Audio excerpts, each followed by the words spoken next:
पगलाइली ई कोरोना जब से आइली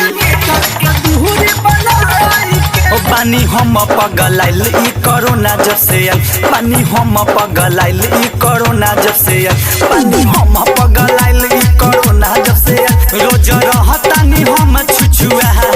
के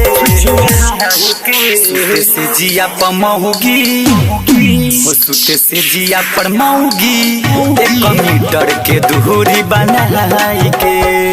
हो सुते से जिया पर मौगी 1 मीटर के दूरी बनाई के 1 मीटर के दूरी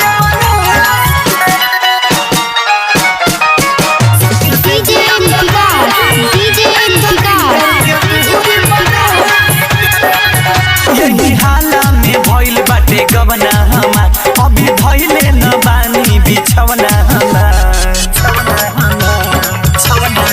हो यही हाला में भइल बाटे गवना हमार अभी धइले न बानी बिछवना हमार जब खाना उठिया बेदाल अलग से डाल रोज रहतानी हम भूखिया के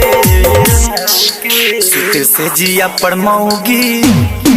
हो सुते से जिया पर मौगी 1 मीटर के दूरी बनाई के हो सुते से जिया पर मौगी 1 मीटर के दूरी बनाई के 1 मीटर के दूरी बनाई के